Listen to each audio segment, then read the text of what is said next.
Hello guys, welcome back to my new vlog. तो guys, आपने जैसा कि वीडियो का टॉपिक पढ़ ही लिया होगा कि ये वीडियो होने वाली है क्रोएशिया में जो डिलीवरी बॉयज़ की जॉब्स हैं उससे रिलेटेड। पूरी बात करेंगे इस वीडियो में। वीडियो को एंड तक ज़रूर देखना और आपके इस वीडियो को देखने से लगभग सारे डाउट क्लियर हो जाएंगे क्रोएशिया डिलीवरी बॉयज़ को लेके। जो लोग इंडिया से हैं सवाल करते रहते हैं कि डिलीवरी बॉयज़ पे वीडियो बनाओ, तो ये वीडियो उनके लिए है। तो सबसे पहले तो गाइस, आपको डिलीवरी बॉयज़ का अगर जानना है तो उसके बारे में यहाँ की थोड़ी सी इंफॉर्मेशन दे देता हूँ मैं। यहाँ पे फूड डिलीवरी कंपनीज़ हैं तीन, जिसमें कि वोल्ट है पहले नंबर पे, दूसरे पे ग्लोबो और तीसरे में बोल्ट फूड। ये तीन कंपनी हैं और तीनों का सेम ही एक ही काम है, फूड डिलीवरी करना। हालांकि बोल्ट का टैक्सी का भी काम है यहाँ पे। ठीक है, तो अभी मैं आपको पहले इन तीन कंपनियों का बता देता हूँ। ठीक है, पूरी जानकारी के लिए मैं फिर बोल रहा हूँ, वीडियो को स्किप मत करना, क्योंकि कुछ लोग क्या करते हैं वीडियो को स्किप कर देते हैं, आधी अधूरी इन्फॉर्मेशन लेके यहाँ आ जाते हैं और फिर उसके बाद यहाँ आके किसी से पूछते हैं यार ये कैसे है, ये कैसे। अगर आपने ये वीडियो को पूरा देख लिया तो फिर आपको कोई दूसरा वीडियो देखने की ज़रूरत ही नहीं है। ठीक है, तो चैनल को सब्सक्राइब कर लो जो भी नए जुड़े हैं अभी इस चैनल में। तो इसमें क्या होता है गाइस कि जो वोल्ट का है वो क्या करता है कि ये तीनों जो कंपनी है ना, वोल्ट, ग्लोबल, बोल्ट, ये क्या है कि डायरेक्ट हायरिंग नहीं करती हैं। तो यहाँ पे जो कंपनियां हैं, मैन पावर कंपनी हैं जो हायरिंग करती हैं, वो आपको यहाँ पे सब कुछ प्रोवाइड करवाती हैं। ठीक है, जिनमें आपके एजेंट आपको भेजते हैं यहाँ पे इंडिया से। फिर यहाँ पे वो सब कुछ प्रोवाइड करवाती हैं और वही आपकी बोल्ट और उसकी आईडी बना के देती हैं। अभी वोल्ट में क्या होता है कि जो आपको, जब आप टीआरसी अप्लाई करने जाते हो तो जो आपको वाइट कार्ड मिलता है, उसी वाइट कार्ड पे आपका वोल्ट का आईडी अप्लाई हो जाता है। दूसरी बात, वोल्ट में जैसे आपका आईडी बन जाएगा तो उसमें अब आप बोलोगे भी जैसे यहाँ का जो खर्चा है वो क्या रहता है, तो खर्चा देखो उसमें ये रहता है कि कुछ कंपनियाँ यहाँ पे 10-90 पे काम कर रही हैं और कुछ कंपनियों ने अब 85-15 पे काम स्टार्ट किया है। ठीक है, मतलब 15% है कंपनी का कमीशन। ठीक है, और सिर्फ कमीशन ही नहीं, ये कंपनियां काटती हैं यहाँ पे, जो आपको वोल्ट में या इसमें लगवा के देंगे काम, उसमें वो आपको, अगर आप बाईसाइकिल पे काम करोगे तो उसका रेंट भी लगेगा लगभग 240 यूरो आई थिंक है बाईसाइकिल का, अपने गियर वाली बाईसाइकिल। और अगर आप उसमें इलेक्ट्रिक स्कूटर पे काम करते हो तो उसका 300 कुछ यूरो, 309 यूरो आई थिंक कटेगा चार्ज। तो उसके साथ साथ आपका 200 यूरो रूम रेंट का चार्ज कटेगा, जिसमें आपको बेड वगैरह, मतलब जो अकोमोडेशन आपका होगा उसका भी 200 यूरो किराया कटेगा। ठीक है, 10% आपका कमीशन कटेगा और बाकी आपका टैक्स कटेगा। टैक्स का यहाँ पे ऐसा स्लैब रहता है कि अगर आपका एज 30+ है तो उसमें 300 कुछ यूरो टैक्स है, 330 शायद। और अगर आपका एज 30 से कम है तो आपका कम हो जाएगा टैक्स। तो ये सब अप्रोक्सीमेटली आप मान के चलो कि 1000 से 1100 यूरो तो आपको कंपनी को देने ही देने हैं यहाँ पे फूड डिलीवरी में काम करके। उसके बाद जो आपका काम होगा वो आपको पैसे बचेंगे। ठीक है, तो मतलब जब भी आप डिलीवरी, जैसे यहाँ फूड डिलीवरी में जो लोग आ रहे हैं तो वो ये ना सोच के आए कि जैसे पूरा का पूरा अर्निंग उनका ही होता है।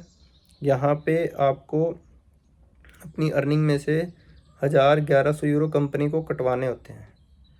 ठीक है, उसमें आपका 10% कमीशन आ गया, कंपनी का टैक्स आ गया गवर्नमेंट का।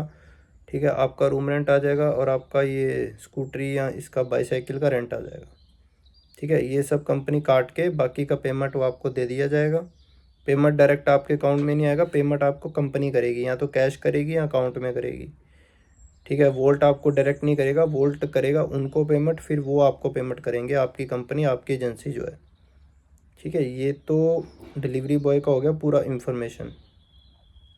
ठीक है, अब मैं आपको वो चीज़ बताता हूँ जो कि इसमें रिस्क क्या होता है। रिस्क दोस्तों आजकल डिलीवरी बॉय में ये चल रहा है क्रोएशिया में कि जो लोग, मैं किसी को वो नहीं कर रहा, सबसे पहले तो मैं आपको खुद ही बता दूं, क्योंकि कुछ को लगेगा कि ये, जैसे कुछ मेरे को कहते हैं कि मतलब अभी अभी आए हैं, फिर यूट्यूबर बन रहे हैं। तो यूट्यूबर तो भाई मेरे को बनना भी नहीं है, ठीक है। मैं कोई कमाई खाने नहीं यूट्यूब पे वीडियो बना रहा, ठीक है। आप अगर, मैं चाहता हूँ कि किसी को सही इन्फॉर्मेशन मिले तो उसमें मेरा कुछ नहीं जाता। अगर किसी का कोई भला होगा या किसी को कुछ मेरी वीडियो से हेल्प मिलेगी तो उसमें मेरा कुछ गलत नहीं है, इसलिए मुझे वीडियो बनाने में कोई प्रॉब्लम नहीं है, ठीक है। लेकिन इन्फॉर्मेशन हमेशा सही ही मिलेगी यहाँ से, क्योंकि मेरे को किसी का प्रेशर नहीं है कि मैं किसी के प्रेशर में आके कोई वीडियो बनाता हूँ, ठीक है।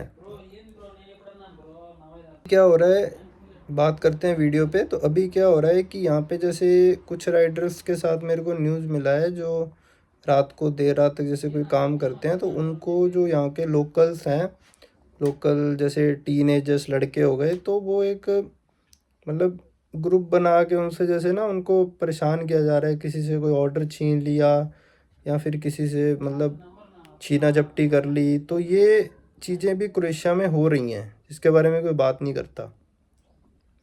तो इस चीज़ों से थोड़ा ध्यान से, अगर आप आ रहे हो डिलीवरी बॉय में, ऑलरेडी क्रोएशिया में डिलीवरी कर रहे हो, तो इन चीज़ों से थोड़ा सेफ़ रहना, ठीक है। अपना लेट नाइट तक मैं यही कहूँगा राइडर्स को कि कोई डिलीवरी ना करें, और जितना हो सके सेफ़ रहने की कोशिश करो, क्योंकि यहाँ की पुलिस भी इतनी नहीं मतलब सपोर्ट करेगी आपको, ठीक है। तो अपना ध्यान आप खुद ही रखना। और दूसरी बात भाई, जो भी डिलीवरी राइडर्स हैं उनको एक पर्सनल सजेशन देना चाहूँगा। ये भी शायद ही कोई किसी ने आपको कहीं वीडियो में कहीं आपने सुनने को मिला होगा, वन एक्चुअली ये रियलिटी है। अगर आपको नहीं विश्वास तो जो लोग यहाँ पे हैं वो जानते हैं, और जो इंडिया में है वो यहाँ आएंगे तो उनको पता लग जाएगा। अपनी बाईसाइकिल और इलेक्ट्रिक स्कूटर का खुद ध्यान रखना, प्रॉपर लॉक करके जाना, क्योंकि अगर भगवान ना करे कि किसी का कुछ बाईसाइकिल या स्कूटर इधर उधर हो गया या कोई उठा के ले गया, उसको अनलॉक था, उठा लिया, तो उसका पूरा पूरा डेबिट आपकी सैलरी में से कटेगा, वो आपको भरना पड़ेगा। फिर वो चाहे 2000 यूरो हो, 3000 यूरो की हो या 4000 यूरो की हो, समझ रहे हो। तो वो आपको कंपनी को पैसे पे करने पड़ेंगे, ठीक है। तो सब इंफॉर्मेशन तो दे देते हैं कि डिलीवरी बॉय का 90-10 सिस्टम क्या है, ये है वो है, लेकिन जो जो बातें साथ में बतानी चाहिए ना, वो नहीं कोई बताता है अपनी वीडियो में। तो मैंने आपको जो इसका रेट कार्ड वगैरह सिस्टम था वो उस पे भी वीडियो इसमें बता दिया है वीडियो के अंदर, और साथ ही साथ जो इसके मतलब सही चीज़ें नहीं हैं, जो इसमें जो थोड़ा सा मतलब रिस्क हैं कह दें अपने, वो चीज़ें भी मैंने आपको बता दी हैं, ठीक है। अब आप डिसाइड कर लो कि आपको मतलब किस में आना है। लेकिन अगर आपको डिलीवरी बॉय का ही उसमें अप्लाई करना है तो कोई दिक्कत नहीं है, काम करो, दिन में करो, बढ़िया करो, लेकिन लेट नाइट तक मत करो, ये सजेशन करूँगा, ठीक है। अपने व्हीकल का ध्यान रखो, खुद का ध्यान रखो। ठंड यहाँ पे आगे बहुत पड़ने वाली है क्रोएशिया में, तो जो भी डिलीवरी बॉयज़ में आ रहे हैं खासकर, उनको तो सारा दिन जैसे मोटरसाइकिल चलाना है, तो इलेक्ट्रिक तो अपना प्रॉपर ठंड के लिए कैप्स वगैरह, वुलन कैप्स, ग्लव्स सब प्रॉपर भाई लेके आना। पहले भी वीडियो में बताया था, यहाँ पे सामान बहुत ज़्यादा कॉस्टली है, तो इसलिए आप अपना पूरा केयर करने का सामान पूरा साथ में लेके आना, ठीक है। और चलो इस वीडियो को एंड करते हैं, मिलते हैं अगली नई वीडियो में। चैनल पे नए हो तो चैनल को सब्सक्राइब कर लो, वीडियो को लाइक कर दो, दोस्तों के साथ शेयर कर दो जो क्रोएशिया आ रहे हैं, ताकि उनकी हेल्प हो सके। थैंक यू दोस्तों, बाय, टेक केयर।